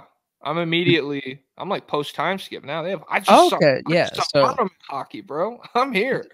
So it's like he pushed Kuma pushed your pain out of you, but it's just floating in the air right now. But you're gonna get back later. No one's taking it. No one's taking it. Yeah, Zoro. Jokic tried to be Zoro, and somebody whooped his ass last night. God, life is not getting better, ladies and gentlemen. Okay. So yeah, the Kings did look good. The DeRozan adds a different wrinkle to this offense the way that I thought he was going to. Like, he's a really good offensive player, and specifically he was really good at getting to the free throw line last night. 12 of 14 from the line, 26 points, 8 rebounds, 2 assists.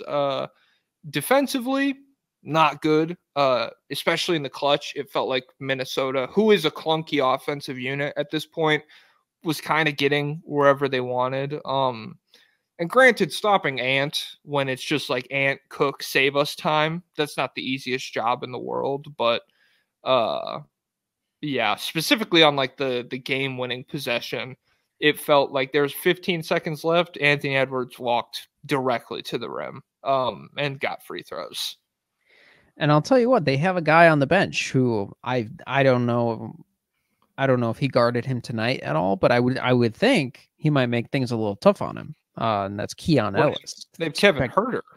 Spectacular defender. Well, Kevin Huerter, 20 minutes, took 3 3-pointers and made 0. What are we doing? Keon Ellis played 11 minutes. What's going on here?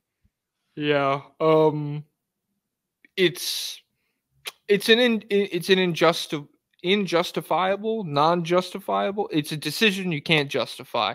It's purely, Kevin Huerter used to be really good at shooting. He used to be one of the best shooters in the league. That's all it is. Because again, shout out Aaron Schroeder. Don't respect him, but he cooked with this. All of their 4 starters, De'Aaron Fox, Keegan Murray, Domantas Sabonis, DeMar DeRozan, on any given night, those guys could take 20 shots and have a good game. The shots are taken care of in this starting lineup. So you could either add a negative defender who has not spaced the floor well for nearly 2 years, or you could add a really high level on ball defender who is still a good offensive player. Really high level defender in general. I mean, Keon Ellis is just fucking good. And if you give him opportunities, there's a good chance you'll see him make like cool young player progression leaps. So it's just there's really no upside to playing Herder. If they continue to do that, it feels like an unserious move. If he does play, he's got to let it fly. But I suppose Aaron Schroeder and Jack the Kings fan, they said if he doesn't make one early, then he's not making them, right? Was that the dynamic with him? It's a cycle, yeah. So like he misses if he doesn't make one early, he plays like shit the whole game. And I would assume at this point that's like going game to game as well, where he's like starting the next game and he's like, fuck, I just could not get anything going last game. Last year at all. And so now he's on like year 3 of like not being that good of a 3-point shooter. So maybe it's he's not taking shots on purpose so that he avoids playing bad. He'll just be a neutral Kevin Herter for as long as he can maintain. Yeah, but like that's not neutral. That's bad because he's bad at defense. He's only neutral if he's like above average offensively. So yeah. I will also say shout out to Malik Monk, obviously. Kind of sucks. I mean, I'd have to go back and watch. He was closing. It was him, Fox, DeMar, Keegan, and Sabonis was the closing lineup. And it was good. But it sucks that, they couldn't pull it out in this sense. They were up, I want to say, like 10 points in this game, which isn't like an insane lead in the modern NBA or anything. Yeah, they were up 10 with 4 minutes left in the third, and they just kind of like gradually whittled that away over the next 2 or 3 minutes. But it was a fun game. I don't think you should be that disappointed if you're a Kings fan. I think you saw a lot of good shit. It's just like new big pieces in the offense. Everybody's role is still getting hammered out. And then a changing of the guard between Herder and Ellis. It's got to be Ellis. It's got to be. It's got to be. And they have got to get the fuck out of my face, dude. I'll tell you what. Timestamp that bitch. Where do you want to go now? Who's left? We did Lakers. Oh my God. Who is left? Hey, Rockets Hornets. Let's talk about that. I don't want to talk about serious stuff. Let's just talk about Rockets Hornets. Did you watch this game at all? No. I saw LaMelo's highlights. Yeah. I'm the same way. I saw Şengün choke. He like fell down with the game on the line. Whatever. I saw Trey Mann. Yeah. Literally Allen Iverson. LaMelo played really well. He did play really well. And then Jalen Green, I don't believe had a good game. I would wager 17 points on bad efficiency if I had to take a shot. 28 points on 23 shots. Oh, okay, 28 points. Hey, we could spin that, That's not bad at all. Yeah. Let me see. Do you have any thoughts about the Rockets, really? I'm excited more tonight. They play the Grizzlies, and that seems like a fun, like, rock fight matchup, kind of. So I didn't watch the game, but I did see a lot of people tweeting about it. I saw a lot of clips, Clip Industrial Complex. There was a lot of Jalen Green criticism. People still think he's taking too many pull-up jumpers when he could be getting to the rim all the time. He did have 5 free throws, so not disaster class, but still, this is a guy who should be getting 9. Should be getting 10. Should be getting 11. Should be getting 12. Why not 13? Şengün, there was some criticism of Şengün that I can't remember. Was it his defense? We'll all never know. I don't know, but what did he have? Yeah, so he dropped 25, 18 rebounds, 5 assists. He made 2 3-pointers. Wow, the pump fake's real now. Yeah, do you realize he's literally Jokic if he's making jumpers? He's not Jokic because Jokic hasn't made a 3 since before. He's better. He's better. He's better Jokic. There's been I saw some Jabari Smith slander as well. And I gotta tell you what, this a little off topic, but I watched the first Rutgers game Ace Bailey. You know Ace Bailey? I'm aware. Jabari Smith dupe. Oh, is that a good comp or a bad comp or just a And middle of the road comp? depends how you feel. Well, so that was the talk of the town on draft Twitter was everyone's like, God, this guy's not getting to the rim on his own. His handle sucks. His burst sucks or whatever. So Maybe he's a tough shot maker, baby. He's a true hooper. hey, he was impressive defensively. He was impressive shooting. But I think jury's out on how good he is. But I think probably not a savior. Probably a Jabari Smith ancillary type guy. Better than Cooper Flag. I didn't watch. To be fair, overall. I didn't watch Cooper Flag play whatever high school team he played with Duke. So, they played Saint Boobies or something ridiculous. Saint Bunny's Academy, or Dandies, North South Kansas Academy. North South Kansas Academy. Oh man, yeah. We're playing Eastern. Who did they play? Eastern State, Northern Southern Illinois later, so that'll be a really good one. Yeah. Overall, the Rockets. I did not lock into this game either, but I know they were up 18 at one point. That's why I didn't lock in until like I looked over and it was fucking tied with the game on the line. Really, they were up at halftime.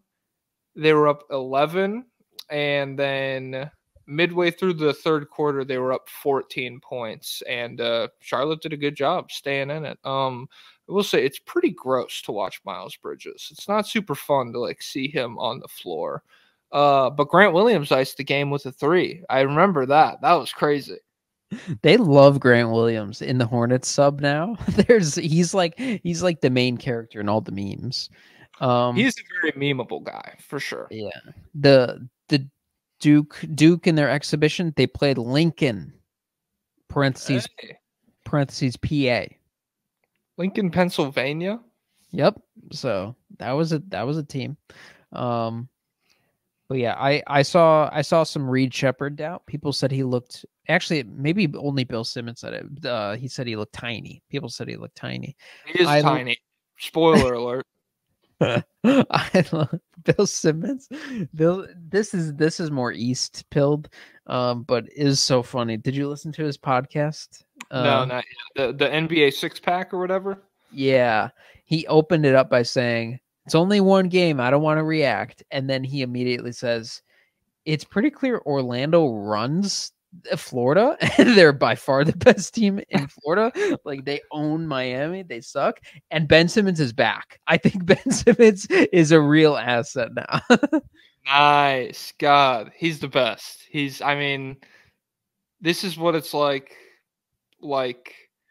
This is what Jeff Green felt like seeing LeBron. And we're Jeff Green. We're like, damn, I got the tools. Maybe I could do that. He's got there's so You'll much. Never be. It's intangible. It'll never happen. Between the ears. Yeah. Shout out Bill Simmons. He got let me get back to the Hornets real quick. Trey Mann, 24 points on 8 of 16. Well, wait, Hornets are East. Okay, fuck Trey Mann. Never mind. Bill Simmons got NBA sent out. This is West. Yeah, they did get sent out. Yeah, he said Chris Ryan too.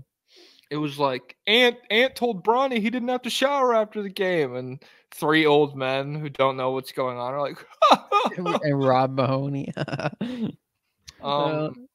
Yeah. Other than that, Russillo's voting for Trump. No.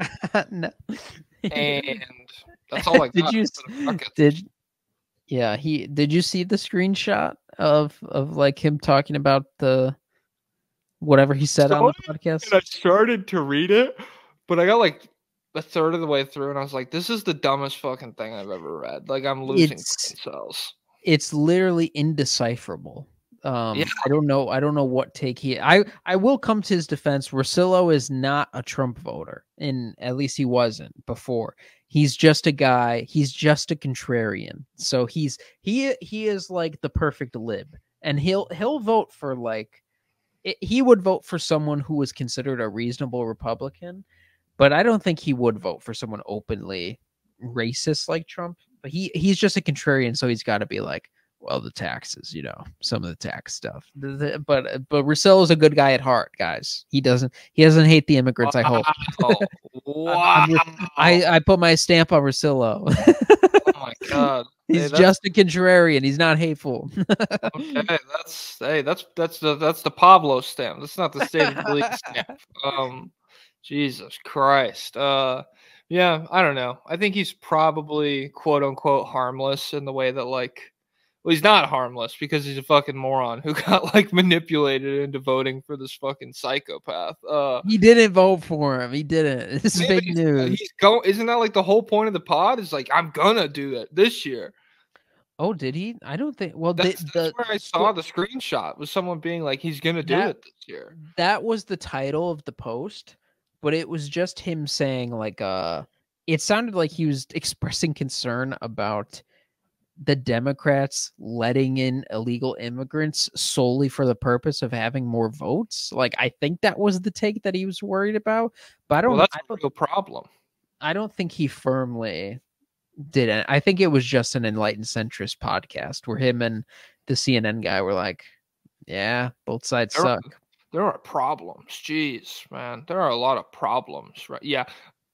Indecipherable is a good way to describe that, where I was reading it and I was like, what is your how do you even feel about this? I don't understand. You're just listing things. So yeah. Shout out to that guy. Shout out to the election. Shout out to Kamala Harris. Shout out to illegal aliens crossing the border specifically to vote for Kamala Harris, then undergoing government-funded transitions to then vote for Kamala Harris again. So every illegal alien that you see flood over the border is actually 2 votes for Kamala Harris. You need to remember that. I heard Steve Ballmer's bringing in illegal aliens to build his wall. That's all illegal aliens in there. They're shouting Spanish. Kevin Durant missed 2 free throws because he is incredibly racist. Not because he's on illegal. he's like he doesn't have, he can't that guy doesn't have FAFSA. I'm nervous. He said, "Let me see your paperwork," and then he bricked a free throw. Oh my god. All right. We've reached that point in the podcast, ladies and gentlemen. It's time to talk about Nuggets Thunder. Talk about immigrants we need to get him out of here. Get this Jokic guy out of here. My life is so hard. No one has it worse than me. So yeah, the Nuggets played the Thunder last night, got absolutely walloped, just completely stomped by a better, younger, more talented, hungrier team. It was a passing of the torch. Jokic gave the best big man torch to Chet, and now Jokic is maybe top 13. Okay, I like it. I mean, he's no Şengün, but he's still got some tricks up his sleeve for sure. You get the ball to him in his spots, he can figure it out. What sucks about this game is that the Nuggets starters are clearly still one of the best 5-man units in the league. That's what I was thinking while I was watching it. It's just Jokic is exceptional. One of the best 5-man units is a bit much because Jamal Murray sucked ass last night. But Jokic really, really good. Aaron Gordon still does everything you would expect him to at a high level. Jamal Murray was taking the shots that we've seen him make before. I'll leave it up to you. I mean, you guys can fact check for yourselves. I'll just say he was taking them. Do your own research. Yeah, do your own research. Michael Porter Jr., I don't even know what he shot. Does his own research. Curious Mike. He shot 3 for 10 from 3 and 5 for 17. Generated 15 points. Not the most efficient game. Yeah. Nightmare game from everybody. The bench, I would have to subject myself to Clockwork Orange style torture to go watch Davon Reed, Facu Campazzo minutes. there is a genuine argument that last night's bench minutes were some of the worst Nuggets basketball I've seen in the Jokic era. Like it was horrific. Well, Davon Reed used to have an A+. He used to have an A 3-pointer and a perimeter defense in 2K, and he was a free agent, so he was always a good pickup. But the Zeke, Najee, Westbrook lineups, would you rather play in that lineup, or would you rather go spelunking in a cave where you have to crawl on your back, which is less claustrophobic? I guess the cave is probably less claustrophobic, because even though I can feel the immense weight of a mountain bearing down on my back as I'm pressed into, this like magma formed rock that's all spiky and sandpapery underneath me, at least the cavern usually like spans out 6 or 7 feet on the side of these guys, and they just have to like lay down and crawl through. Westbrook, Najee, yeah, it was tough. Anything involving Westbrook, he was worse than I thought he could possibly be. It's just not the right situation. Yeah, well, the right situation is on the moon playing a different sport. God, he'd be a sick astronaut. Yeah, dude, the right situation is him like reading children's stories on TV or something. The right situation is him walking off into the sunset 5 years ago and like being like a cool, fun guy post-retirement. Should he take Ozempic to break his bad habits? What would it help? What would that help? Well, you know how it can break your habits. So it can help people who are like gambling addicts and stuff like that. And so he could stop him from being addicted to taking bad shots. Yeah, but he's not good at making good shots is the problem. Like, do you want the misses, or do you want just no shots? We could get no shots. It doesn't feel like no shots would be that much better. It wouldn't. Yeah, that's the thing. It's like if you have a Westbrook game where he takes like 4 shots, it's like okay, the bench is still ass. Like that probably did not improve it that much. Yeah, Zeke, Najee looked bad. Saric, Westbrook, and Najee. That's like a genuine argument. It's not enough money to really argue it like amongst the worst contracts in the league, but those 3 contracts as like a trio, you could argue is like the worst three-man tandem on any team in the league, it feels like. So we got Saric 0-1 from 3, Najee 0-1, Hunter Tyson 0-1, Peyton Watson 0-4, Westbrook 1-6. Peyton Watson's coming around. I don't know. It's coming around. Don't worry. So, and then did you see Jokic's quote after the game where he's like, "Yeah, because everyone was fucking mad at him for saying that nobody on the team. People are like he's throwing his teammates under the bus." What did he say exactly? He said, "Yeah, we don't have that many good shooters. I guess we have Jamal and Mike, but yeah, streaky shooters outside of that." Well, okay. The language is important because people are like, he's throwing his teammates under the bus. And he said, all of us are not good shooters. We are all inconsistent shooters. And people are like, wow, he's pointing the finger already. And it's like, they're looking for any dirt they can possibly find on it. Yeah. Yeah. So that's enough on the Nuggets. It was worse than I expected. I will probably shut games off pretty regularly when the bench checks in, just for my own like mental sanity. But Jokic looks good, man.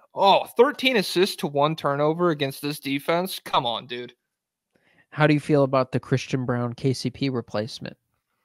Christian Braun looked fucking good last night. It's unfair that the Nuggets expected him to become a knockdown 3-point shooter. He is still a good basketball player.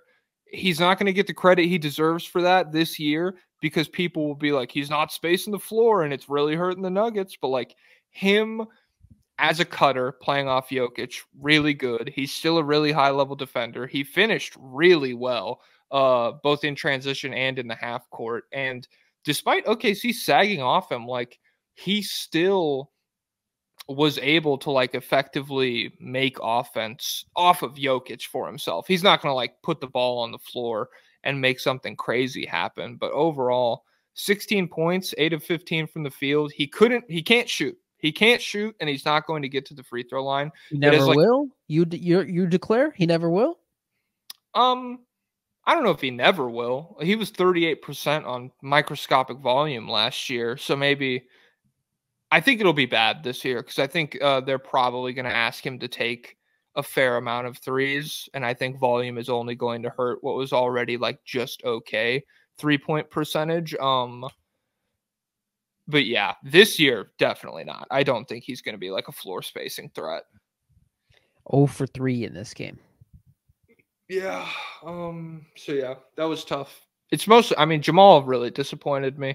12 points, 4 of 13 from the field, 4 assists, 3 turnovers. The Jokic merchant in this game, absolutely. When Jokic was not on the floor, he could not do anything. And even when Jokic was generating like the cool, fun, contested middies that Jamal loves to like pump fake twice on and then like pull up into a fadeaway for, they were bad. They were not going in. They were like bricking. And they also gave up 13 offensive rebounds to what was the worst rebounding team in the league last season, or one of them. Well, yeah. Well, I would say okay. Let's look at this from OKC's. Let's look at this from the Thunder's perspective. How's that? Because then it's fun. Then it's good. Oh wow, this was a great game. You guys. Jokic's ass. We're not worried. We got him in the bag. Oh my fucking god, Chet Holmgren. Transcendent performance. Oh my god, dude. 0 for 5 from 3. And it didn't matter. It didn't matter. He still felt like the best player on the court, really. Which, like, when you break the stats down, Shea, 28, 8, and 7 with 3 blocks and 2 steals on good efficiency. Well, actually, no one was that efficient for that. I'm surprised. It felt much better watching. But Denver was so bad offensively that OKC looked like a fucking juggernaut. Denver's defense was fine in this game. It was just the fact that no one can score or shoot. Yeah, Shea is 28 points on 24 shots. J-Dub is 12 points on 16 shots. Yeah, then they weren't doing it. Isaiah Joe, 7 points on 10 shots. I mean, yeah, really. But Aaron Wiggins. Aaron, he had a sick layup during this game. I was like, God, he's saving basketball. He is. I mean, in a game where Chet plays great, Shea plays about what you expect, and the rest of the team plays like dog shit, Aaron Wiggins was a light. He lit up the room. 15 points, 7 of 9 from the field, 1 of 2 from 3-point range to go along with 6 rebounds and 2 blocks. Yeah, I mean, I feel like he was like, when you talk about this Thunder team being like younger and hungrier and more active and stuff, he was everywhere. In his minutes, he was all over the place. He was like Michelle Branch. Who's that? 'Cause you're everywhere to me. When I close my eyes, it's you I see. You know that? Yeah, that was good. You should I'm a really good singer. Yeah, you're a really good Michelle Branch impressionist. I don't know if you're. Yeah, I'm a really good Michelle Branch singer. Get me on the X Factor, guys. Tweet at Simon Cowell. Yeah. So overall for the Thunder, I mean, not a ton to say outside of like when Chet Glaze, and then this is like really good for the rest of their season. This was one of the harder games for like the start of their season. The Nuggets over the past 3 years have been unstoppable at home. They have like an 80% win percentage. And dog shit game from J-Dub, no Hartenstein. Caruso doesn't score a point. Everybody but Wiggins, Chet, and Shea plays poorly, and you still absolutely stomp Denver. It's a good sign for how good we expect them to be. They are going to be absolutely overwhelming. Yeah. You want to get to awards? I have some fun awards. I suppose. I don't have any. All right. Yeah, cool. Perfect. Let me do this. I'll do it off the dome. I'll freestyle. All right.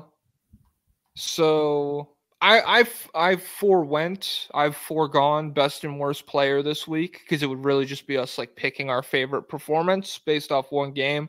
So yeah, best and worst player, which we also need to come up with a fun name for those over the next like week or so. I'm not doing those. So I had pure hooper of the week, Cam Thomas versus Atlanta, 36 points. I had Blackhawk down. We're going to get you out of here award for good player playing on a bad team.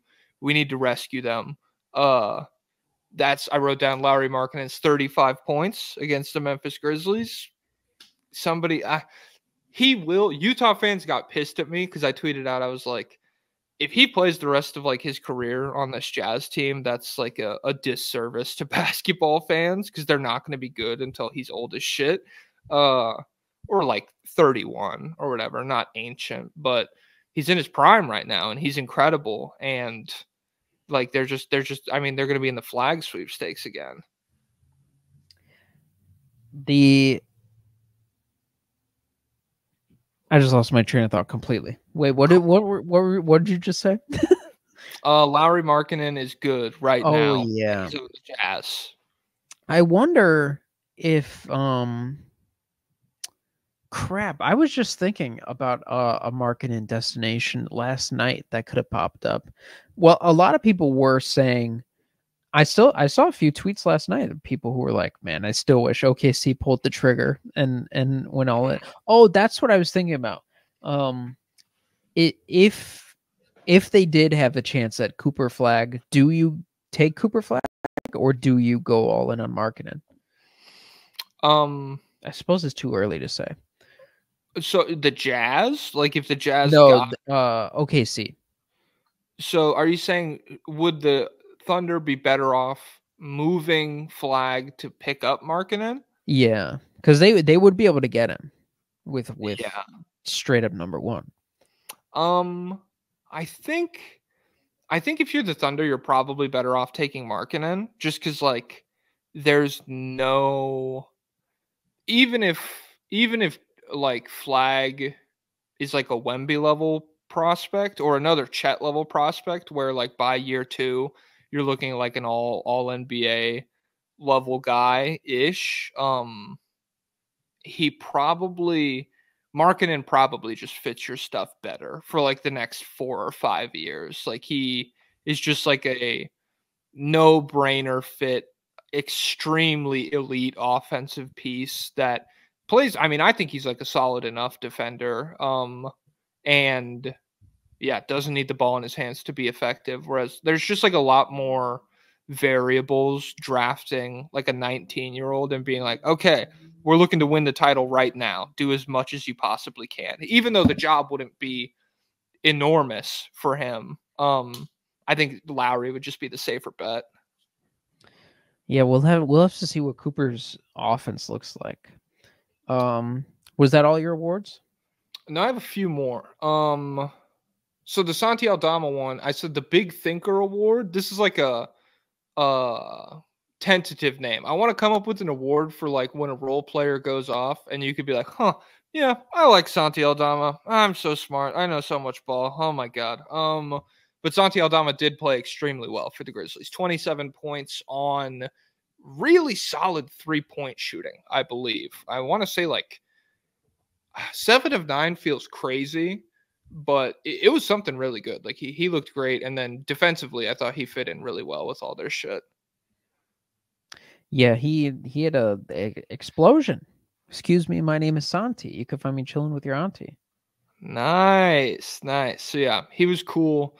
I had the Katy Perry Hot and Cold Player of the Week. That's Who's Julius that? Randle. Okay, nice. Yeah.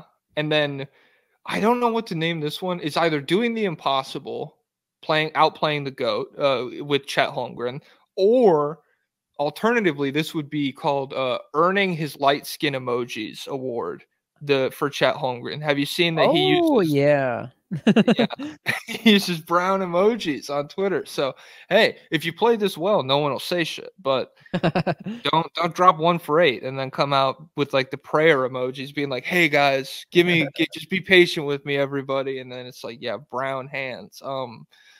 But he earned them this week. And then I also have we could do update from the front line of the agenda wars. So that would be more of like a segment where we just check in on how shit's going between like agenda wars. God, I'm in the trenches on this Bryce thing. I've got cholera. I've got the Spanish flu. I'm missing a leg. Who's the war even against? Is it like, it's me versus the world? Yeah, that's it's like me. Honestly, it's just me versus Will Hardy. That's like a war on your soul. It's like the world not even like acknowledging Bryce. They don't even know who he is, and you're like, this is with an agenda war. You know what? We're losing real badly after 1 game. We'll talk about tomorrow. We'll talk about tomorrow. Stay tuned, everybody. Stay tuned. Yeah, everybody. Yeah, get down behind some sandbags. Let's bump up this sample size. You know, there's a certain Italian down there in Orlando. They just invented the Gatling gun, and they're just firing at us. But you know, the dinosaurs aren't extinct quite yet, if you catch my drift. All right, so I'll freestyle some awards off the dome right now. So, number 1, the Will Fraudy victim of the week is Bryce Sensabaugh. He wasn't able to get minutes because Will Hardy is such a fraud. The Naruto filler player of the week, as in the half of the entire Naruto anime player of the week is Victor Wembanyama. This was not the Chunin exams. This was not Sasuke retrieval arc. This was the filler arc. This was the paper bombs being planted all around the Leaf Village. This was filler. This wasn't canon for Wemby. So okay, don't really need to slander him. Don't really need to chime in. The award for biggest disappointment goes to Zach Edey. He had a lot of hype in the preseason, and then he didn't play well in his debut. And then the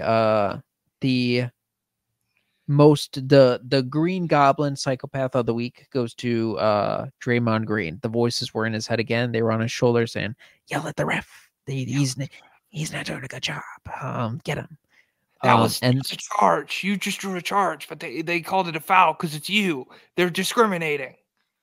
And then the Shaquille O'Neal, Kareem Abdul-Jabbar, Hakeem Olajuwon, David Robinson, Bill Walton, Nikola Jokic, best center of all time of the week award goes to Yves Missi. Shout out Missi. Nice. I like that. Would you consider like Chet? Is Chet in agenda wars with Wemby, or is he in agenda wars more with someone like Şengün? I think there's like a localized war going on down there between Rockets fans and OKC fans. But as far as making national news, I think it's probably him versus Wemby. But I don't know how many people, like even OKC fans, I don't know if they're like, he's going to be better than Wemby. I think they're just like a couple. I'm sorry, it's picking up a little. So I think that's something to. It's not a war yet. It's but a cold war right now. Yeah, international tensions are rising. OKC, they just sent troops into like El Paso, and so the Spurs are like, hey, we'll send troops into the panhandle of Oklahoma if you guys don't calm down. Well, we're gonna send a NATO if you keep talking. NATO, and that's not the North Atlantic Trade Organization. No, we're talking fucking RPMs, boys. If you feel it, Jason. Yeah. So and then I don't know. I don't even think about Şengün versus Chet, because they're just two polar opposite players. It's like thinking of Kyogre versus Groudon. Okay, yeah, it's definitely like thinking about that. One's the king of the land, one's the king of the sea. Okay. This guy's a fucking nerd. They're Everybody. red and blue. Sorry you guys tuned into the fucking dork podcast at the end here. Oh, did you see Nicki Minaj's boobs? Whoa, Nicki Minaj. I'm trying to save it. Sex criminal? Oh my god, dude! Wow, Sex crime is epic. I'm trying to save it. Yeah, we care about sports on this podcast. We care about boobs.